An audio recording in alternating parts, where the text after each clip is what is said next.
What's up, y'all? You kicking it with the Junkyard Dog on junkyarddogs.com. It is the end of the night here at my job, and I am ready to go. It's about midnight, and we're about to go stop in Huntington Park to go pick up some head studs for Project Mayhem.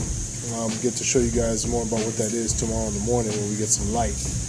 And I'm going to be cleaning and painting the block tomorrow, just so you guys can see that process. And also, we're going to be driving to Riverside real early in the morning, man, to go pick up some Pistons.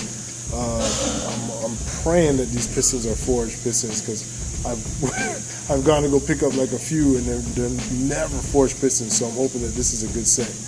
Alright, so yeah, man, let's get up out of here. So, we're about to go and pick up some head studs for Project Mayhem. It's about midnight.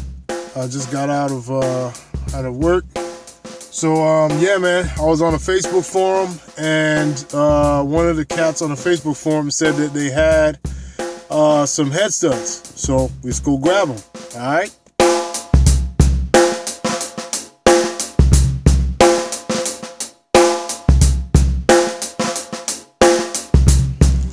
All right, so here it is, man.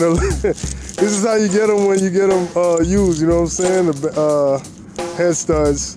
For the aluminum heads we picked up for the project. All right, so you know we out here, man. It's like what, 12:30? 12:30? Yeah, we doing it, man. You know what I'm saying, my man Saul. All right, there they are. These are the studs we're gonna be using on Project Mayhem. You know what I mean? So, what a stud is it takes place of the head bolt, and the reason why you use these is because it has more clamping force than a head bolt does. It doesn't stretch either. All right, so this is what we're gonna use.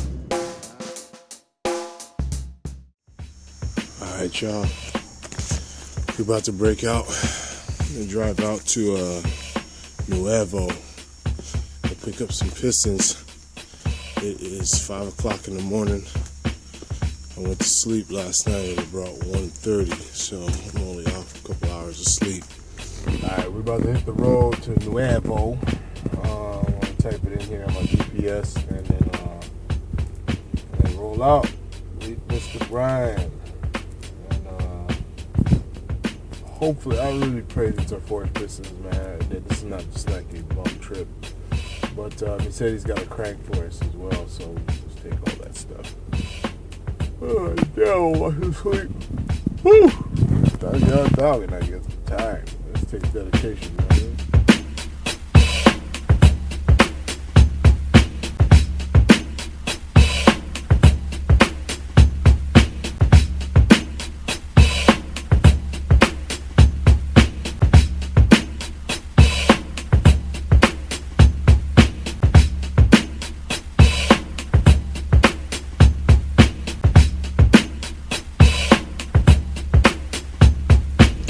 We're on a dirt road out here, man. Oh, that's what's up. Oh, man. The adventures of the dog. It's crazy. Oh, boy, I think we're here. Oh, this is tight. What's up, man? You kicking with the Junkyard Dog? We out here, man. Where is this? Is it Nuevo? Is this what this is? Nuevo. Oh, my God.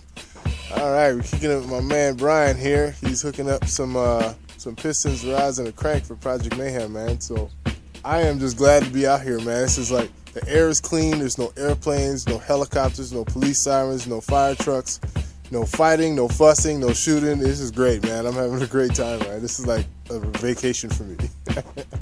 Finally, a good set of forged Pistons. Man, thank you, Brian, man. I appreciate it, man. Now we're going to go ahead and take care of this block. Came from the machine shop. Most likely still has, metal shards in here somewhere from, when they decked it or honed it and whatnot. So what we're going to do is we're going to go over everything with some laundry detergent and, just get it nice and wet. Get some laundry detergent all over it. Make sure that all the galleys and everything are nice and saturated, and then we're going to go ahead and use a pressure washer and pressure wash it off really good, just to make sure that there's absolutely no debris in the motor when you build it. Here's a real simple things that I use when cleaning and prepping the motor. For one, use some laundry detergent. I'm using Tide, and that is really good at cutting the grease and getting any loose deposits off of the motor. Second thing we're going to use is some Rust-Oleum appliance epoxy. What this is good for is for oil drain back in the lifter valley and in the front, the timing chain area. Then the next thing is this engine enamel from Duplicolor. I'm using New Ford Gray.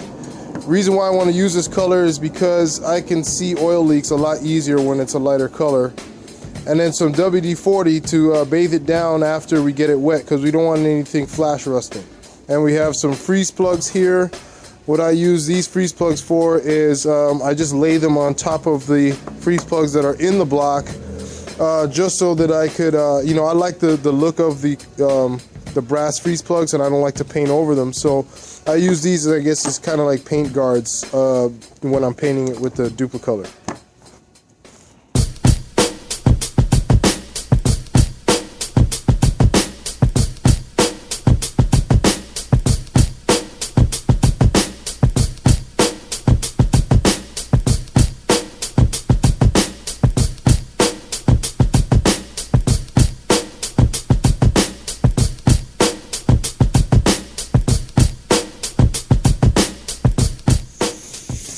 So now that we've washed the motor off, now we're going to take some compressed air and blow all the excess water off, so to prevent flash rust.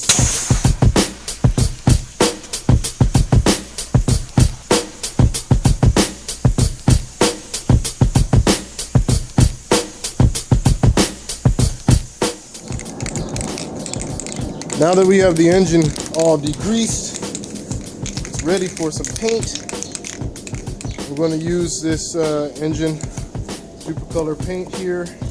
Try to stay on this side of the painting, like to make sure the paint so it doesn't get on the head surface. Even if it does, I have some paint thinner right here to wipe it off in case I do get some overspray, which I probably will. So what you do is just get some mineral spirits, just soak a rag with this stuff. Okay, and that'll be our rag to clean in case we get some overspray. Key here is to take your time and have some fun, man. This is the fun part to me, making it look all pretty.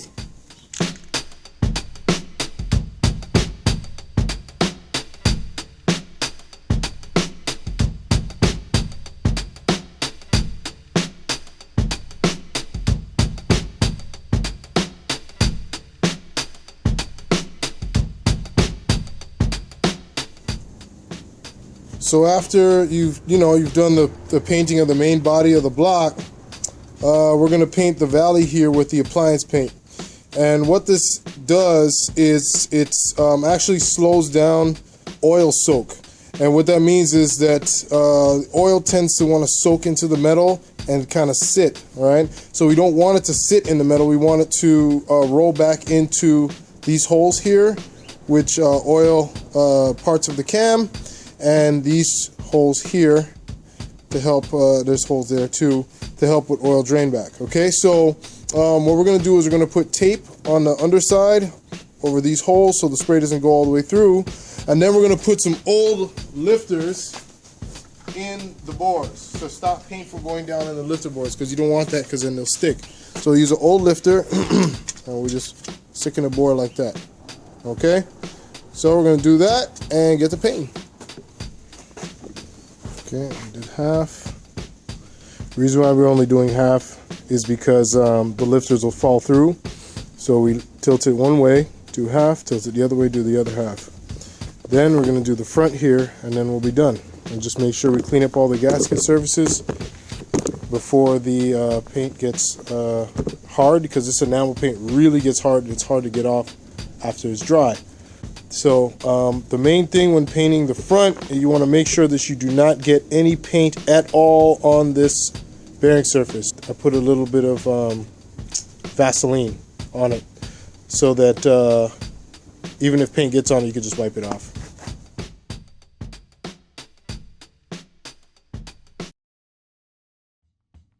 Okay, and get rid of this goo. You know, I don't know what this was supposed to be. I guess this was his way of smoothing out the engine bay. As you can see, it's not very effective. And it looks terrible. Okay. Let's see if we can get some residue.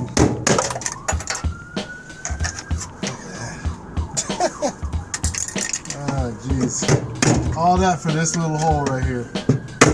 Oh, man. It's all good. Alright, so now we're moving on to this mess we call the engine bay. I've already removed the Bondo with a chisel and a ball peen hammer. And we're going to start pulling all these wires back. This wire here, let's follow it. One goes to that, and the other one goes to, okay, so this is the O2 sensor wire here. I took that loose. Okay, it was a clip. Now, anytime you see stuff like this, guys, this is a nightmare for electrical problems. See how this is all rusty and jagged? Look at that. And it'll cut right into the wire and either short circuit something or start a fire, which is probably one of the biggest issues with this car, was all the short circuiting. So we're going to go ahead and pull all the wires loose and just kind of go through the harness and everything and just make sure everything's okay, that there hasn't been any holes put in it. You know, see there, it's stretching right there for the ground. We're going to take that out and you know, pull out that adjustable clutch. It wasn't installed properly either. So yeah, man, let's get to it. Junkyard Doggin.